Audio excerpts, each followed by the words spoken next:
Tat Sat. Welcome to Gyan Bhakti channel from Swami Nikhilananda. My humble prostrations to the all-pervading Brahman, to my worshipful Guruji, Swami Jyotirmayanandaji Maharaj, to Lord Rama, Ram Parivar, all sages and saints, and to each of you divine soul watching today's satsang. We are currently covering the holy scripture, Mysticism of Ramayana. Commentary is by my worshipful Guruji, Swami Jyotirmayanandaji Maharaj, narrated by myself, Swami Nikhilananda.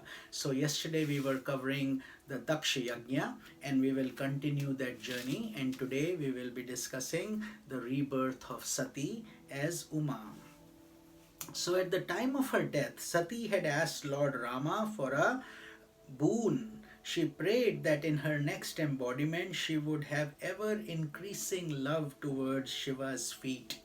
Because of that last wish, she was born as the daughter of King Himavant, the spirit presiding over the Himalayan mountains, and she was called Uma or Parvati. Since the auspicious moment of Uma's birth, the mountains became decked with wondrous flowers, and siddhas. Siddhas are spiritual beings with amazing potential and powers, and sages began to abound in those magnificent surroundings. One day, sage Narada came to visit King Himavant and spoke to him about the glorious qualities of Uma. "Your daughter," he said, "is the very abode of all good qualities. Her name will be well known all over the world as the Universal Mother. However, there is one strange aspect in her karma. The husband she is going to wed is qualityless, parentless, indifferent to everything in this world, possessing a mind that is thoughtless, doubtless, distractionless, desireless, and always in a state of madness." Hearing these words of sage Narada, words which they knew to be unalterable, King Himavant and his wife Maina were both deeply distressed at the thought of such a seemingly undesirable future son-in-law.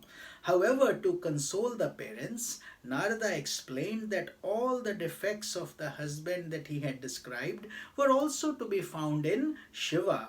But in the case of Shiva, all those defects become ornaments, adornments. Therefore, if Uma were to marry Shiva, no one would ever say that she had married an inauspicious husband. To the contrary, infinite would be the blessings. However, pleasing Shiva would require that Uma practice great austerity for a long time. So that is the meaning. We also have to continue to have patience when we do our prayers, our sadhana, our bhakti.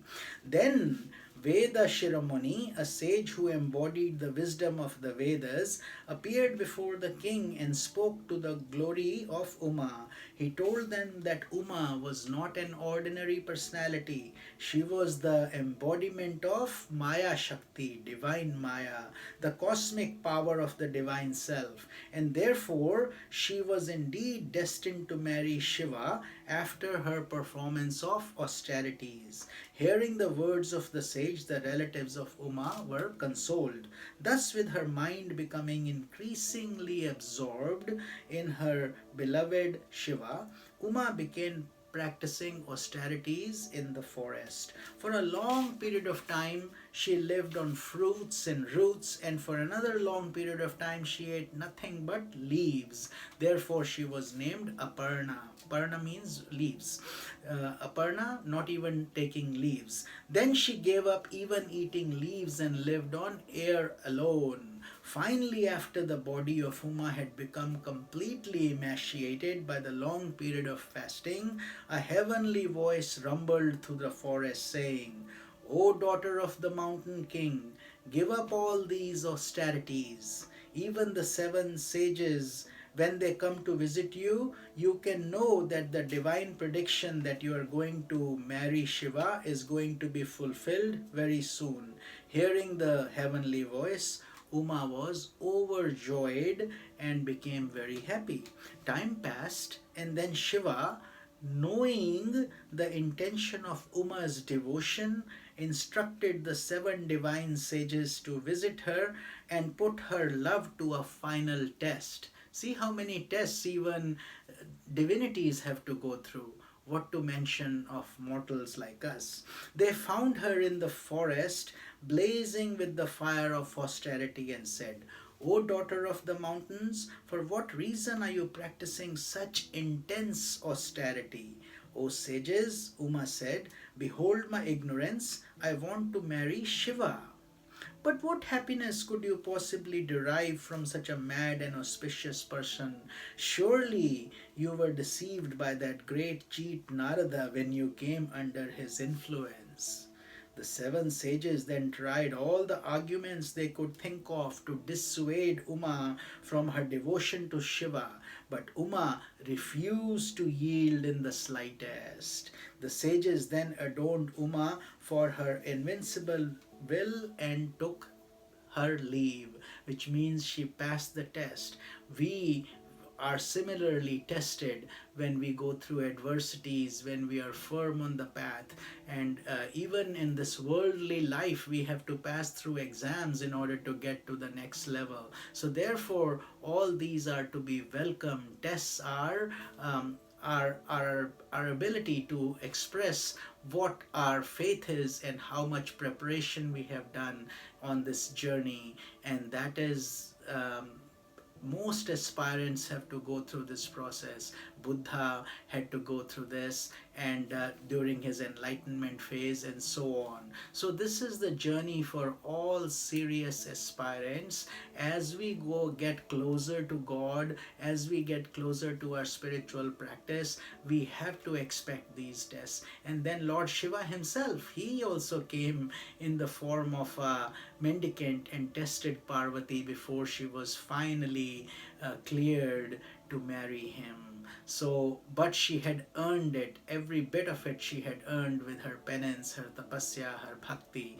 And that is the message for each of us souls as well, that once we are firm on this holy path, and this is the path that can connect us to the absolute, the everlasting bliss of Satchitananda. And that's what we should be asking for, not the transient pleasures of the world, because all that does is gives us temporary happiness, and then we miss another wonderful opportunity in a human body to attain enlightenment. Rather, we waste it in fleeting pleasures of the senses, mind, intellect, and ego. Rare souls are those who really want to strive and make something out of this life. So if even we resolve or we think of making these changes, and if you think my daily satsangs are helping you even a little bit, I would consider my service to my Guru, and I would touch his lotus feet and seek his blessings, that may we all continue to understand this wisdom, the understanding of the possibility of our human life and our ability to attain mukti, liberation, God realization, even in this very life. And every step we take is a journey that takes us closer to divinity, one step closer to God. And whatever progress we have made is never, we don't slip back, we keep going onwards, assuming we keep up with our spiritual practice and do not waste it or get destroyed in rajas and tamas, or worldly activities or inertia. Therefore, this is a path of great care and caution and love.